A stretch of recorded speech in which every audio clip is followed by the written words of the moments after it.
Hello बच्चों, मेरा नाम है मोहित और आपका स्वागत है हमारे यूट्यूब चैनल स्टडी चैंपियन के अंदर। तो जैसा कि आप जानते हो, बीए, बीएससी, बीकॉम का जो सेकंड सेमेस्टर होता है उसका जो सामान्य हिंदी साहित्य का जो पेपर होने वाला है उस पेपर का क्या सिलेबस रहेगा, किस प्रकार से आपसे प्रश्न पूछे जाएंगे, सभी चीज़ें मैं आपको बताऊंगा। इस पेपर को पास करने की क्या क्या स्ट्रेटजी रहेगी, साथ के साथ क्या क्या महत्वपूर्ण प्रश्न है जो यूनिवर्सिटी चैंपियन यूट्यूब चैनल की तरफ से दिए जाते हैं वो भी मैं बताऊंगा इस वीडियो में। तो बने रहिए लास्ट तक इस वीडियो को, चैनल को सब्सक्राइब कर दीजिए और वीडियो को लाइक कर दीजिए। तो सबसे पहले मैं आपको बात बताऊँ, ये पेपर आपका कुल 50 नंबर का होगा, लेकिन इस पेपर को दो भागों में बांटा गया है।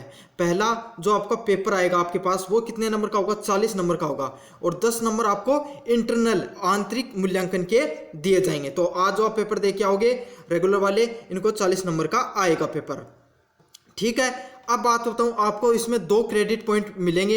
एक क्रेडिट पॉइंट आपको सभी को पता है कितने नंबर का होता है, 25 नंबर का होता है, ठीक है। तो टोटल 50 नंबर का पेपर है, तो आपको कुल 2 क्रेडिट पॉइंट इसके अंदर मिल जाएंगे आपको। अब बात करेंगे पेपर आएगा किस तरीके से। तो प्रश्न पत्र का जो अंक विभाजन है वो 3 भागों में होता है, आपको पता है, खंड ए, खंड बी और खंड सी। तो सबसे पहले बात करेंगे खंड ए के अंदर। तो जो खंड ए होता है आपको सभी को पता है कि उसमें प्रश्न आते हैं अति लघुतरात्मक प्रश्न। तो इसमें भी एक कुल मिलाकर सभी पाठ्यक्रम से जितने भी यूनिट है उनसे सभी से एक एक प्रश्न आएगा। और टोटल कितने अति लघुतरात्मक प्रश्न आएंगे, 12 अति लघुतरात्मक प्रश्न आएंगे। बहुत महत्वपूर्ण है। सभी अति लघुतरात्मक प्रश्न कितने नंबर का होगा, आधा नंबर का होगा। तो कुल कितने नंबर का हो गया, 6 नंबर के हो गए। तो खंड ए है जो पहला खंड है, उसके अंदर आपको एक एक अति लघुतरात्मक प्रश्न पूछे जाएंगे, कितने, 12। और प्रत्येक अति लघुतरात्मक प्रश्न है वो कितने नंबर का होगा, आधे नंबर का। और टोटल अंक कितने बन गए, 6 अंक का। खंड ए 6 अंक का होगा। अब बात करते हैं खंड बी का। तो प्रत्येक आपकी जो यूनिट है उससे एक एक व्याख्या पूछी जाएगी, ठीक है। और अथवा में होंगी, मतलब कुल मिला के 2 व्याख्याएं, उनमें से आपको एक करनी पड़ेगी, ठीक है। प्रत्येक यूनिट से 2 व्याख्या पूछेंगे और एक करनी पड़ेगी। ऐसे मिला के आपको 4 व्याख्याएं आएंगी और हर व्याख्या 3.5 अंक की होगी, ठीक है। तो कुल मिला के कितने अंक की हो गई, ये 14 अंक की हो गई, ठीक है। तो खंड भी है, उसमें 4 व्याख्याएं पूछी जाएंगी। प्रत्येक जो आपका यूनिट है, प्रत्येक इकाई, उसे अथवा में 2 आएंगी, उनमें से आपको एक करनी पड़ेगी। और कितने अंक का होगा, खंड बी 14 अंक का हो गया। फिर बात करें खंड स की तरफ। तो इसके अंदर 4 निबंधात्मक प्रश्न पूछे जाएंगे। प्रत्येक जो इकाई है उससे एक आएगा, अथवा में आएंगे 2 प्रश्न, उनमें से आपको एक करना होगा। तो ये सभी चीजें हैं आपके। और प्रत्येक है वो कितने नंबर का होगा, टोटल 5 नंबर का प्रश्न होगा। तो टोटल नंबर हो गए 20 नंबर। तो कुल मिला के आपका खंड ए, खंड बी और सी। तो खंड ए 6 नंबर का, खंड बी 14 नंबर का और खंड बी 20 नंबर का। तो कुल आपका इकाई हो गई 40 और 10 नंबर हो गए आपके इंटरनल एग्जाम के। तो कुछ इस प्रकार से आपको एग्जाम में जो आपका सिलेबस है वो इस प्रकार से रहेगा। ये तो था पेपर किस तरीके से आएगा। अब आपका सिलेबस बहुत महत्वपूर्ण है कि क्या क्या आएगा, क्योंकि इस बार सिलेबस चेंज कर दिया गया है। तो सबसे पहले यूनिट फर्स्ट की बात करें तो जो कहानी आती है खंड ए के अंदर, पाठ आएंगे। कौन सी कहानी है, ईदगाह की कहानी प्रेमचंद के द्वारा लिखी गई, वो आएगी। दूसरी उजाले के मुआसिब नामक जो कहानी है विजय दान देथा के द्वारा लिखी गई है, वो वाली कहानी आएगी। उसके बाद में एक निबंध है, नाखून क्यों बढ़ते हैं, आचार्य प्रसाद द्विवेदी, इससे ये कहानी आएगी, निबंध आएगा सॉरी। और एक लेख है, आज भी खरे हैं तालाब, अनुपम मिश्रा के द्वारा। तो इनमें से क्या क्या आएगा, देखो सभी यूनिट से ना एक एक तो प्रश्न आएगा अति लघुतरात्मक वाला, ठीक है।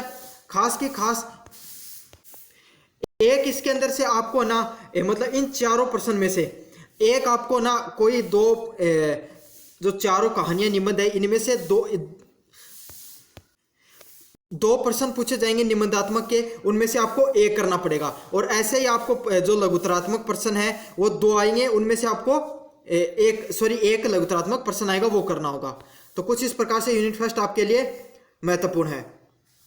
सबसे पहले बात करूं अब यूनिट नंबर 2 व्यंग्य है, जिसमें कौन सा व्यंग्य है, इंस्पेक्टर मातादीन चांद पर, यह हरिशंकर परसाई के द्वारा लिखा गया है। दूसरा संस्मरण है, शरद के साथ बिताए कुछ पल, अमृतलाल नागर के द्वारा लिखा गया। एक रेखा चित्र है, नीलू महादेवी वर्मा के द्वारा लिखा गया। एक डायरी है, राष्ट्रपति राधा कृष्ण से भेंट 8 जनवरी कलकत्ता, रामधारी सिंह दिनकर के द्वारा लिखी गई। तो ये भी कुछ ये यूनिट में भी सेम है, एक निबंधात्मक प्रश्न, एक लघुतरात्मक प्रश्न और एक या दो या 3 भी हो सकते हैं आपके अति लघुत्तरात्मक प्रश्न। अब बात करते हैं इकाई है। अब ये थे ऊपर वाले मतलब निबंध पद भाग। अब आएगा गद्य भाग। इसमें सबसे पहला गद्य भाग में किसका है? कबीरदास का है, ठीक है, जिसमें कबीर ग्रंथावली संपादक श्याम सुंदर दास के द्वारा लिखी गई है। फिर एक कबीरदास का क्वेश्चन, एक सूरदास का क्वेश्चन। सूर सागर संपादक कौन है? डॉक्टर इरेंद्र वर्मा के द्वारा, ठीक है। तुलसीदास के द्वारा लिखी गई रामचरितमानस लंका कांड आएगा, ध्यान रखना इसके अंदर, ठीक है।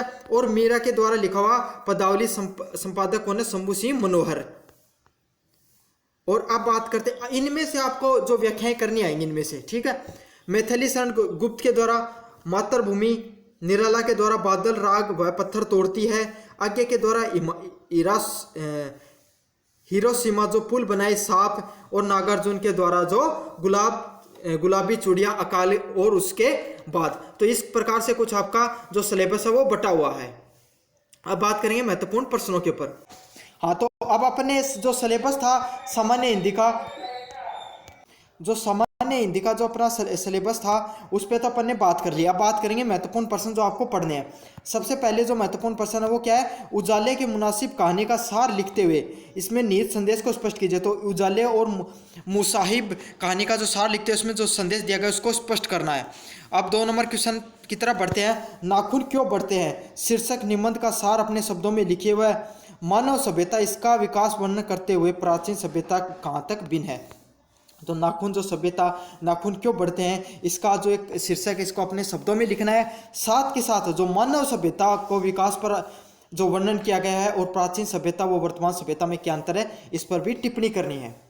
3 नंबर क्वेश्चन है सिल्लू के शारीरिक व स्वामी भक्त का वर्णन करते हुए स्पष्ट कीजिए। नीलू एक कर्तव्यनिष्ठ कुत्ता था। तो जो है महादेवी वर्मा के द्वारा नीलू नामक जो प्रसंग है उसमें जो कुत्ते के नीलू नामक कुत्ता है जो पात्र होता है वो कैसे अपने जो महादेवी वर्मा के प्रति स्वामी भक्त रहता है, इस पर आपको टिप्पणी करनी है। अब बढ़ते हैं 4 नंबर क्वेश्चन की तरफ। कबीर की काव्यगत विशेषताओं पर प्रकाश डालिए। तो कबीर की क्या क्या काव्यगत विशेषता है, इस पर आपको प्रकाश डालना है। अब बढ़ते हैं 5 नंबर क्वेश्चन की तरफ। सूरदास कृष्ण भक्ति काव्य धारा के शीर्षस्थ कवि थे, इस कथन को प्रमाणित कीजिए। तो जो सूरदास है उन्होंने आपको पता है ब्रज भाषा में कृष्ण भक्ति के ऊपर अपने सारे के सारे जो दोहे हैं जो लिखे हैं, तो इनमें कृष्ण भक्ति में सबसे बड़े अगर किसी कवि का नाम आता है तो वो किसका आता है? सूरदास का आता है। तो इस बात को आपको प्रमाणित करना है और जो सूरदास की भक्ति भावना है उसको अपने शब्दों में लिखना है। 6 नंबर क्वेश्चन है तुलसी की काव्य को सामान्य विशेषताओं पर प्रकाश डालिए। तो तुलसी की जो काव्यगत विशेषताएं उनको लिखनी है।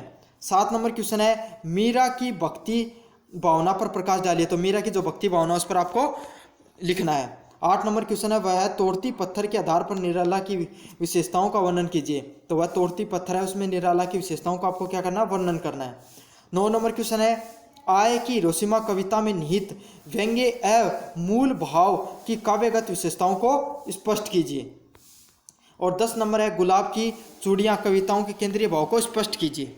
तो ये तो थी महत्वपूर्ण आपके प्रश्न। अब बात करेंगे कुछ महत्वपूर्ण व्याख्याओं की तरफ। निराला के द्वारा जो बादल लिखी गई उसमें कौन सी महत्वपूर्ण है? तिरती समीर सागर पर ताक रहे हैं पिल्लव के बादल फिर, ये वाली महत्वपूर्ण है, ये वाली देखकर चले जाना, ठीक है। वह तोड़ती पत्थर में कौन सी है? वह तोड़ती पत्थर है, देखा है उसे मैंने इलाहाबाद के पथ पर, सामने तरु मल्लिका अटालिका प्रकार। तो ये वाली महत्वपूर्ण है, ये वाली देखकर चले जाना। आज्ञा के द्वारा जो लिखी गई हिरोशिमा उसमें कौन सी है? ए दिन सहसा सूरज निकला, वर्षा सहसा बीचों बीच नगर में। तो ये वाली महत्वपूर्ण है। जो पुल बनाएगा उसमें कौन सी है? जो पुल बनाएगा वे अनिवार्यत हैं, इतिहास में बंदर कहलाएंगे, ये वाली महत्वपूर्ण है। और नागार्जुन के द्वारा जो गुलाबी चूड़ियां उसमें कौन सी महत्वपूर्ण है? प्राइवेट बस का ड्राइवर हुआ तो क्या हुआ, झुककर मैंने पूछा खा गया मानो झटका, ठीक है। अकाल और उसके बाद में कौन सी महत्वपूर्ण है? कई दिनों तक चूल्हा रोआ चक्की रही उदास, कोये ने पाखे खुजलाई कई दिनों बाद, ठीक है। प्रेमचंद के द्वारा लिखी हुई इनमें से ये वाली महत्वपूर्ण है। इन्हें गृहस्थी की चिंताओं का क्या प्रयोजन, इतिहास में बंदर कहलाएंगे, ये वाली महत्वपूर्ण है। और नागार्जुन के द्वारा जो गुलाबी चूड़ियां उसमें कौन सी महत्वपूर्ण है? प्राइवेट बस का ड्राइवर हुआ तो क्या हुआ, झुककर मैंने पूछा खा गया मानो झटका, ठीक है। अकाल और उसके बाद में कौन सी महत्वपूर्ण है? कई दिनों तक चूल्हा रोआ चक्की रही उदास, कोये ने पाखे खुजलाई कई दिनों बाद, ठीक है। प्रेमचंद के द्वारा लिखी हुई इनमें से ये वाली महत्वपूर्ण है। इन सब की जेबों में कुबेर का धन भरा हुआ। तो ये सभी महत्वपूर्ण व्याख्याएं हैं।